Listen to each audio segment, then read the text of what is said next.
Bienvenue au trésor de la télévision du Burkina, la une de l'actualité. Désormais, il y aura beaucoup plus de concours en ligne. La JRE, en charge du recrutement pour le compte de l'État, vient de se doter d'un document cadre, une étape de franchie dans le processus de mise en œuvre d'un calendrier type sur l'organisation des concours d'entrée dans la fonction publique. Explication en début de journal. À suivre également dans cette édition, les marchés du soir, même la nuit tombée. Vous aurez de quoi saisonner vos plats, fruits et légumes. On en trouve aux abords de certaines artères de la capitale burkinabé. Escale d'un soir en images sur le boulevard Charles de Gaulle et à Zabrdaga, le marché du soir. L'actualité internationale de cette édition nous conduira aux États-Unis d'Amérique. Washington, la capitale, se barricade pour la cérémonie d'investiture du président élu Joe Biden prévue à 16h temps universel. Le dispositif sécuritaire a été renforcé pour faire face à la menace des groupes extrémistes. Et puis un invité dans ce journal, Gaston Yameogo, directeur de la formation et des appuis conseils à l'ARCOP, l'autorité de régulation de la commande publique, est là pour nous entretenir sur la redevance de la régulation des marchés publics et des délégations de services publics, une redevance en vigueur depuis le 1er janvier 2021. Bienvenue, monsieur Amero. Mesdames et messieurs, merci de nous suivre. Comme dit, l'Agence nationale de recrutement de l'État est dans une dynamique de réforme pour plus d'efficacité. La JRE vient de se doter d'un document cadre. La tendance est beaucoup plus au concours en ligne avec en perspective un calendrier de la préparation à l'organisation des concours d'entrée dans la fonction publique. Précision de Vincent Kendrebioro. Le monde est en perpétuelle mutation et le ministère en charge de la fonction publique croit devoir s'adapter. Ici, c'est l'AGRE, l'Agence générale de recrutement de l'État, qui est soumise au diagnostic pour arriver à des réformes. L'environnement du service public dans notre pays se caractérise par une exigence de plus en plus accrue des usagers qui veulent un service public de qualité à moindre coût, mais aussi des agents qui exigent des changements dans leurs conditions de travail. Dans ce contexte, il est impératif que l'administration publique se repense, se réforme et se repositionne pour servir de locomotive de changement vers plus de qualité et plus de performance. L'ensemble des services centraux et déconcentrés de la fonction publique est réuni pour la réflexion. Pendant 2 jours, des experts internes au ministère animent différentes communications soumises aux avis des participants. Nous avons passé en revue, n'est-ce pas, les difficultés que nous rencontrons, surtout au niveau du recrutement même des agents qui animent la gestion, l'agence générale de recrutement de l'État. Quel profil, quel type d'agent nous avons besoin au niveau de cette agence-là qui puisse remplir pleinement et efficacement les missions de service public dévolues à l'agence générale de recrutement de l'État. L'un des chantiers dans lequel le ministère veut pleinement s'engager, c'est la généralisation des concours en ligne, tout en améliorant les insuffisances constatées dans la phase expérimentale. En ce qui concerne la composition en ligne, la commission a permis de dégager un certain nombre de pistes, une vision prospective pour voir comment est-ce qu'on pourrait prendre en compte un plus grand nombre de concours en matière de composition en ligne. Et puis, les directions régionales de la fonction publique doivent occuper pleinement leur place dans l'exécution des missions du ministère. La question a été débattue. Avec ce qu'on a eu à dire à l'occasion de cet atelier, par rapport à la réflexion sur le devenir des DRFP, et je pense que, en tout cas, une nette amélioration sera faite pour prendre en compte et pour opérationnaliser les attributions de ces DRFP-là, qui permettent en tout cas de se concrétiser. Toutes ces idées consignées dans un document avec une équipe projet constituée, reste maintenant la mise en route de ces réformes pour une meilleure administration des concours de la fonction publique au bénéfice de l'administration et du public burkinabé. L'exécutif s'est réuni pour le tout premier conseil des ministres qui a lieu ce matin au palais de Koussiam. Au nombre des dossiers abordés, l'on peut noter la prise de nouvelles mesures face à la recrudescence du Covid-19. L'information est donnée par le ministre de la Communication, porte-parole du gouvernement, le ministre Ousseini Tamboura, que nous écoutons sur des propos recueillis par Ernest Kambiré.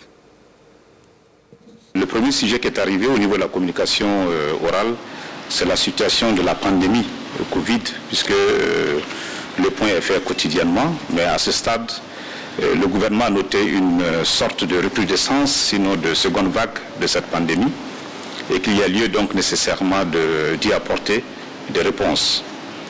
Et à ce niveau, le président du FASO a donné des instructions aux membres du gouvernement, aux ministres, de faire en sorte déjà qu'au niveau des administrations publiques qui sont sous leur magistère, qu'ils soient respectés de façon stricte les mesures barrières. Le gouvernement, donc, au regard de cette recrudescence, entend évoluer vers des décisions. Mais ces décisions ne devraient pas donc fragiliser ou mettre en difficulté donc notre économie. Mais il y a lieu nécessairement de prendre des décisions pour faire face à cette deuxième vague. Et je pense que très prochainement, à l'occasion certainement des réunions du Comité national sur la pandémie Covid, nous aurons nécessairement des mesures ou des décisions à prendre dans ce sens. Voilà, c'était là les grandes lignes du Conseil des ministres, du tout premier Conseil des ministres du gouvernement d'Abiré 2, que nous en reparlerons davantage dans nos prochaines éditions. À présent, les échos du Parlement. La commission ad hoc chargée de la rédaction du règlement intérieur de l'Assemblée nationale 8e législature vient de remettre son rapport au chef du Parlement, Alassane Balassah Kandé, en attendant d'être transmis au Conseil constitutionnel pour validation. Le contenu du rapport n'a pas été dévoilé à la presse. Amadou Ilboudo, Moumouni Soubeiga. La commission ad hoc chargée de la rédaction du règlement de l'Assemblée nationale remet son rapport au président de l'institution. C'est un texte qui doit régir le fonctionnement de la 8e législature et dont le contenu n'a pas été dévoilé à la presse. Il y a des préoccupations qui ont été prises en compte et tout ça, aussi bien au niveau des recommandations que dans le projet de règlement. Et il y a des éléments qui sont contenus et en temps opportun, vous saurez si ce que vous soulevez comme préoccupation est prise en compte. La commission avait 10 jours pour remettre son rapport. Il a été rédigé par 23 députés de la majorité et de l'opposition et des fonctionnaires parlementaires. Je suis satisfait non seulement pour la célérité dans laquelle le travail a été fait, et également j'ai pu voir quelques recommandations et les différentes modifications aussi qui ont été apportées. Là où je suis encore plus satisfait, parce qu'au cours de leurs travaux, il n'a pas été question de faire un vote pour départager les uns et les autres. 23 députés de 15 partis politiques différents et faire ce travail et tout a été adopté par consensus, ça veut dire que ça présage un peu de l'avenir. La commission ad hoc chargée de la rédaction du règlement de l'Assemblée nationale a été mise en place après l'installation des députés le 7 janvier dernier. Ce rapport de 175 pages sera passé à la loupe en plénière à l'Assemblée nationale avant son renvoi au Conseil constitutionnel pour examen. Quelle modalité du recouvrement de la redevance de régulation des marchés publics et des délégations de services? On en saura plus, comme annoncé avec M. Gaston Yameogo. Il est le directeur de la formation et des appuis conseils. Il assure également l'intérim du secrétariat permanent de l'ARCOP, l'autorité de régulation de la commande publique. Merci, M. Yameogo. Redevance de régulation des marchés publics et des délégations de services publics. De quoi parle-t-on? Alors, il faut dire que la redevance de régulation des marchés publics et des délégations de services publics est une contribution des titulaires de marchés publics et des titulaires de conventions de délégation de services publics au financement de la régulation. Et la régulation des marchés publics et des délégations de services publics elle-même s'entend des missions de l'autorité de régulation de la commande publique à travers essentiellement les propositions de mesures réglementaires pour encadrer le secteur de la commande publique, mais également les missions de formation et d'information à l'endroit des acteurs pour leur permettre naturellement de maîtriser les textes et les outils utilisés dans le cadre de la passation et de l'exécution des marchés publics. Il faut également entendre par régulation des marchés publics et des délégations de services publics les missions d'audit indépendant des marchés publics et les missions de maintien du système d'information ainsi que le règlement non juridictionnel des différents. Et donc la redevance permettra à l'autorité de régulation de la commande publique de financer justement les activités dans le cadre de ces missions-là. Quels sont les fondements de cette nouvelle redevance entrée en vigueur depuis le 1er janvier, donc il y a moins de 3 semaines? Tout à fait. Effectivement, il faut dire qu'il faut repartir même de l'historique de la création des autorités de régulation dans l'espace UEMOA pour trouver le fondement de la redevance de régulation, parce que ces autorités-là ont été créées sur la base d'une directive de l'UEMOA qui date de 2005, et au niveau du Burkina, la transposition de ces directives a conduit à l'adoption du décret 2007-243 qui est l'ancêtre de la COP. Et justement pour la mise en œuvre des activités, disons des missions dévolues à ces autorités de régulation, la réflexion a été conduite au niveau communautaire pour trouver essentiellement les sources de financement. Et c'est dans ce cadre que la proposition a été faite aux États d'instituer une redevance de régulation. Donc je pourrais dire déjà que le fondement est d'origine communautaire. Mais sur le plan national, la redevance de régulation trouve son fondement dans la loi 039-2016 du 2 décembre 2016 portant réglementation générale de la commande publique. Et c'est cette loi-là justement qui crée la redevance de régulation. Et ces deux textes d'application, à savoir le décret 2017-0050 du 1er février 2017 portant attribution, organisation et fonctionnement de l'autorité de régulation de la commande publique, ainsi que le décret 2020-480 du 12 juin 2020 portant modalité de recouvrement de la redevance de régulation. Donc c'est véritablement ces trois textes au niveau national qui nous permet aujourd'hui de constater l'application effective de la redevance de régulation, comme vous venez de le dire, puisque la redevance est rentrée en vigueur le 1er janvier 2021. Fondement juridique, oui. Quels sont les taux de prélèvement de cette redevance-là? Alors, pour ce qui est des taux de prélèvement, on va faire la distinction entre les marchés publics et les conventions de délégation de services publics. Alors, il faut dire d'abord que la redevance est payée par les titulaires de marchés publics, dès lors que le montant du marché excède 1 million de francs CFA, toutes taxes comprises. Et pour le taux, il se situe de l'ordre de 1%, 0,4% du montant hors taxe du marché. Et pour les délégations de services publics, le taux se situe de l'ordre de 0,01% du montant de la délégation du chiffre d'affaires annuel hors taxe réalisé par les délégataires de services publics. Donc, pour me résumer, le taux de la redevance de régulation pour les marchés publics, c'est de l'ordre de 0,04%, et pour les délégations de services publics, de l'ordre de 0,01% pour les conventions de délégation de services publics.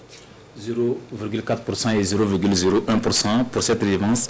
Quelles sont les modalités de paiement, parce que les contribuables veulent bien le savoir?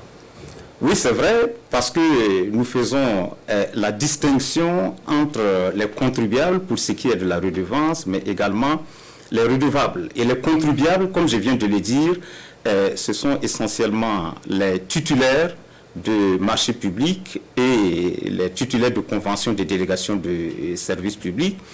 Et le paiement se fait par retenue à la source.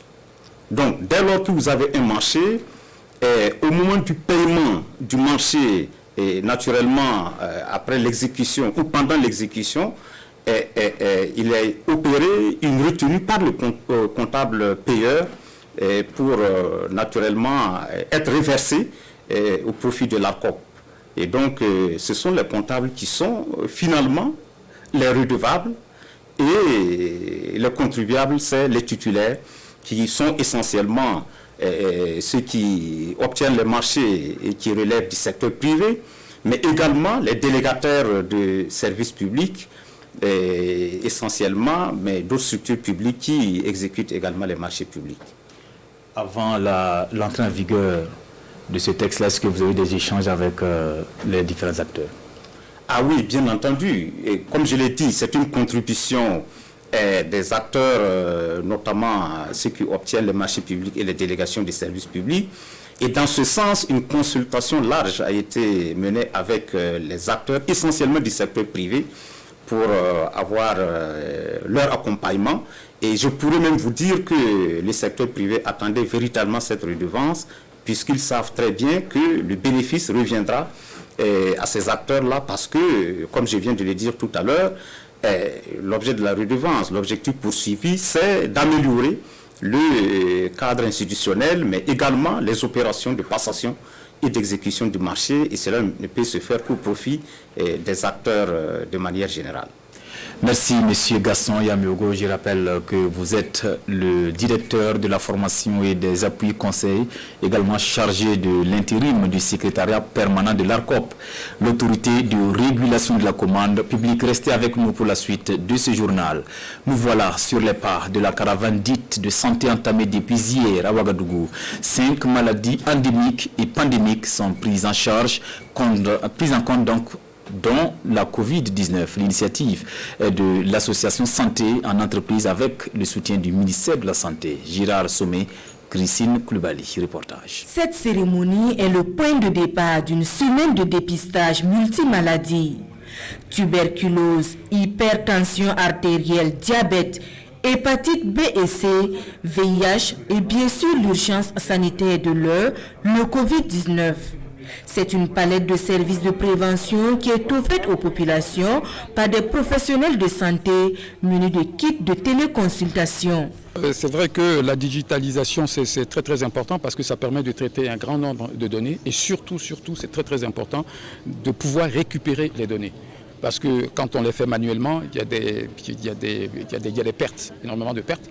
Donc la digitalisation d'abord, comme je dis, ça permet de grossir donc les effectifs de les prendre et surtout d'avoir des données qu'on peut exploiter après. Le digital est donc au cœur de cette caravane, un projet collaboratif qui fédère les énergies de l'association Santé en entreprise, le ministère de la Santé et le groupe bancaire Société Générale. On a décidé d'accompagner cette caravane puisqu'elle a pour but justement de faciliter le dépistage, mais aussi la sensibilisation, donc quelque part contribue fortement au bien-être des populations burkinabées. Il connaît sa situation en termes de santé, mais aussi il est sensibilisé sur la question et il devient en ce moment lui-même un moyen pour pouvoir, un facteur pour pouvoir transformer, sensibiliser autour de lui, dans sa communauté et faire en sorte que nous puissions ensemble travailler à maîtriser ces maladies-là, mais surtout éviter la propagation. Après le centre médical urbain, la caravane déposera ses valises au centre médical urbain Gounguen 7, puis Gounguen 6. Elle prendra fin le 23 janvier prochain au CSPS de Samandin. Je le disais en début de journal, si vous êtes à Ouagadougou, même après le service tard dans la soirée, on peut toujours s'approvisionner en fruits et légumes. Des marchés du soir, on en trouve à tout coin de rue, constat sur le boulevard Charles de Gaulle et à Zabrdaga, dans ce reportage de Bernard Kombelem et ici à Kanana.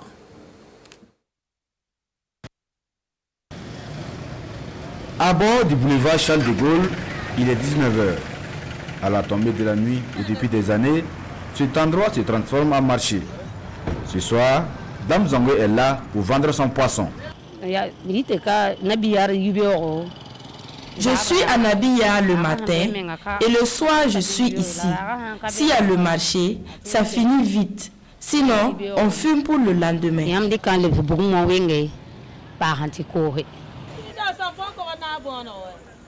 Autre lieu, même constat. Il est 20h à Zabrdaga et à 7h, l'endroit grouille toujours de monde. Ici, les commerçants de la journée ont fermé boutique pour faire place aux vendeuses de la nuit qui, elles, s'installent.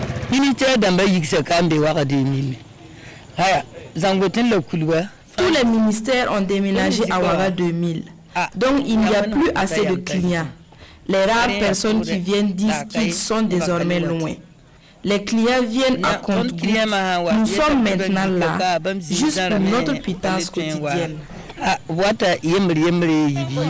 Le marché de nuit, marché de plus en plus fréquenté par les Ouagalais. Légumes, fruits et autres condiments, on y trouve à profusion. Moi je viens d'un voyage comme ça. En même temps, bon, comme je ne sais pas quoi préparer, bon, je n'ai pas de condiments. Je suis allée faire 2 jours au village, donc je viens de descendre comme ça. Donc ça m'arrange souvent. Par exemple, si tu travailles, tu n'as pas le temps dans la journée. Tu es obligé de payer tes condiments le soir et puis préparer. Tu ne peux pas dans la journée aller payer des condiments au marché. Tu es obligé le soir. On a fait des servantes à la maison. Il y a de quoi que quand on descend le soir, il faut passer par là, chercher quelque chose. Parce que le marché, c'est le matin. Alors que l'avantage, c'est le soir, il faut descendre pour faire le marché et continuer à faire ta cuisine. Ici, pas d'aide de fermeture du marché, nous confie ces vendeuses. Car cela ne tienne, prudence et attention doivent être de mise au regard du manque d'éclairage à certains endroits.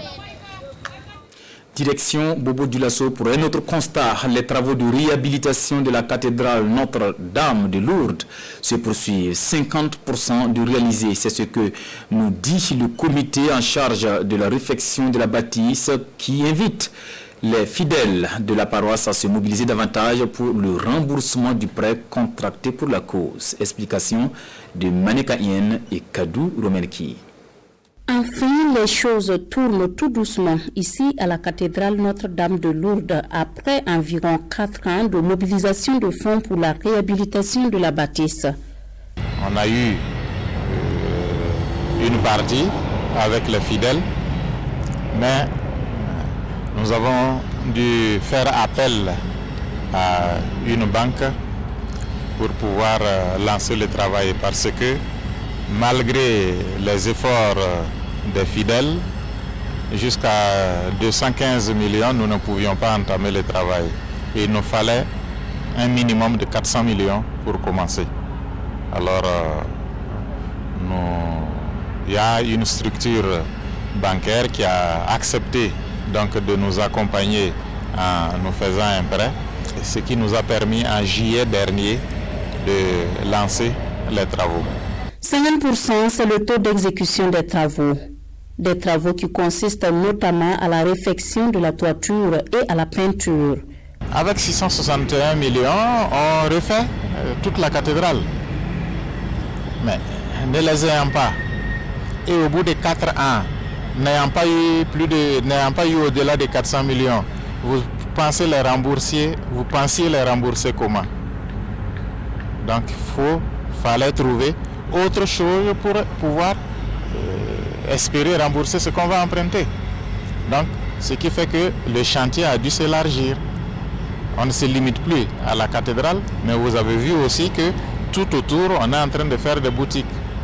Parce qu'il faut que quelqu'un ou quelque chose rembourse ce qu'on va emprunter. La banque ne prête pas non plus et à taux zéro.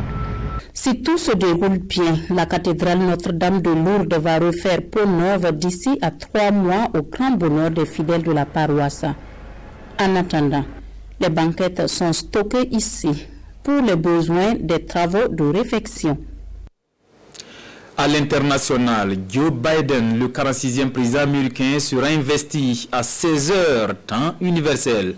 Il n'y aura pas grand monde à cette cérémonie d'investiture Covid-19 oblige. La menace des groupes extrémistes proches du président sortant Donald Trump est aussi prise au sérieux. Un dispositif sécuritaire est alors déployé à Washington pour parer à toute éventualité. Regardez. Joe Biden prêtera serment cet après-midi dans une capitale aux allures de camp retranché. Après l'assaut du 6 janvier sur le Capitole, les autorités n'ont pas lésiné sur le dispositif sécuritaire dans le centre-ville de Washington. Axe routier barré, grillage métallique autour de la Maison-Blanche, le FBI et des policiers venus de tout le pays sont mobilisés en supplément des 25 000 réservistes de la garde nationale. 12 militaires ont même été écartés du dispositif, soupçonnés d'éventuels liens avec des groupes extrémistes. C'est vraiment très bizarre. On n'a jamais eu autant de militaires et de policiers dans cette ville. On comprend pourquoi, mais c'est très bizarre. C'est presque un peu dystopique.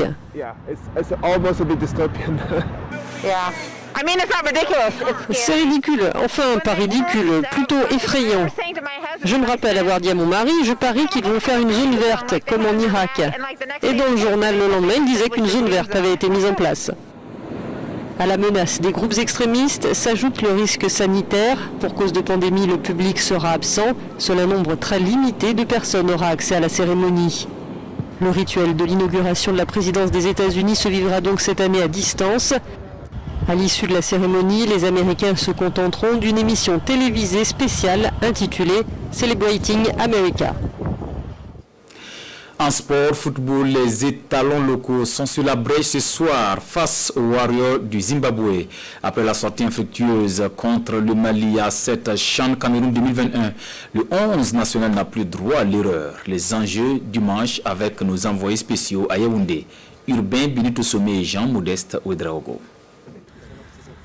Seydou Zerbo Dikol et ses adjoints s'arrachent les cheveux pour trouver une formule à même de vaincre les guerriers du Zimbabwe et se relancer dans la poule A. Cette formule pourrait passer par l'abandon du 4-2-1-3 au profit d'un système beaucoup plus connu, le 4-3-3. En plus, des choix forts sont annoncés dans le 11 de départ.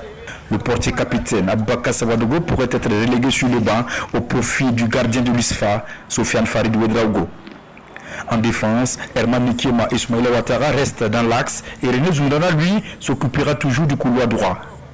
À gauche, Moumouni Compaoré, pas à son aise au premier match, pourrait être remplacé par Issouf Soso. Au milieu, Sami Yen et Clavet Ndrebogo débuteront aux côtés d'Ismaïla Ouedraogo.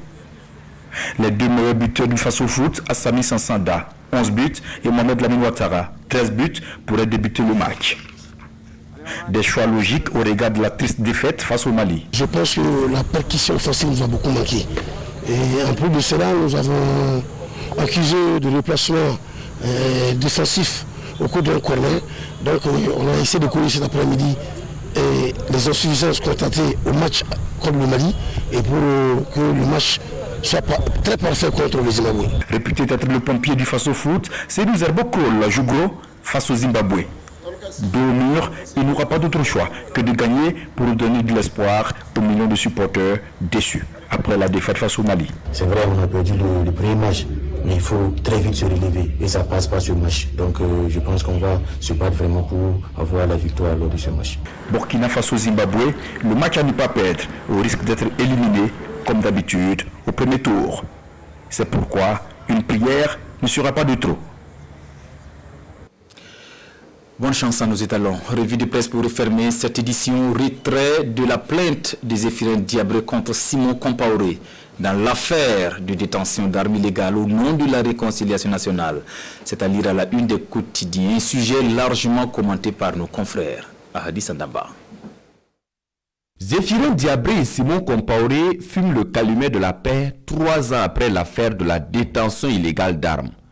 À Simon, la première bouffée du calumet de la paix affiche l'observateur Parga à sa une. Le doyen des quotidiens burkinabés, après avoir publié le communiqué de Zéphirin Diabré sur le retrait de sa plainte, fait un rappel historique de la situation. Pour l'observateur Parga, la hache de guerre est désormais enterrée. Mais après Simon Compaoré, à qui le tour, s'interroge le journal pour qui il faut plus d'efforts pour réconcilier les Burkinabés. Encore faut-il savoir qui l'on doit réconcilier avec qui, conclut l'observateur Parga. Pour l'Express du Faso, c'est une réconciliation atypique qui certainement est un pas vers la normalisation des relations entre les hommes politiques. Simon Compaoré et Zéphirin Diabré donnent ainsi l'exemple et c'est le top de départ de la réconciliation qui est ainsi lancée, poursuit le journal. Mais attention, si Simon et Zéphirin ont pu enjamber la justice pour se réconcilier parce qu'ils se sont pardonnés, quelles leçons veulent-ils donner donc? Si eux-mêmes ont contourné la justice pour se réconcilier, que veulent-ils que les autres fassent? D'où l'interrogation du quotidien Bobolais pour qui, en tant que haute personnalité du pays, ils auraient accepté, aller devant la justice, trancher cette affaire avant de se pardonner. Sidoya, pour sa part, note que ce sont des gages vers la réconciliation. Zéphirin Diabré et moi sommes réconciliés, propos de Simon Compaoré rapporté à la une du quotidien d'État. Pour le journal de tous les Burkinabés, le fait de confier la charge du ministère de la réconciliation nationale à Zéphirin Diabré témoigne de la volonté du chef de l'État à aller vers la réconciliation nationale, se convainc Simon Compaoré dans les colonnes du journal. Et c'est au nom de cette réconciliation nationale que Zéphirin Diabré retire sa plainte contre Simon Compaoré, nous informe le journal Aujourd'hui au Faso. Il n'y a plus de nuages dans les relations entre le président de l'UPC et celui du MPP, mentionne le journal. Zéphirin et moi, nous nous sommes réconciliés pour donner le bon exemple de la réconciliation. Il m'a dit qu'il retire sa plainte contre moi. Donc, il n'y a plus rien que la paix entre nous. Et même si vous n'allez pas applaudir, moi j'applaudis pour ça, déclare Simon Compaoré dans le colonne du journal Le Quotidien. Ainsi s'achève cette édition de la mi-journée. Merci de la fidélité à la télévision du Burkina. À bientôt.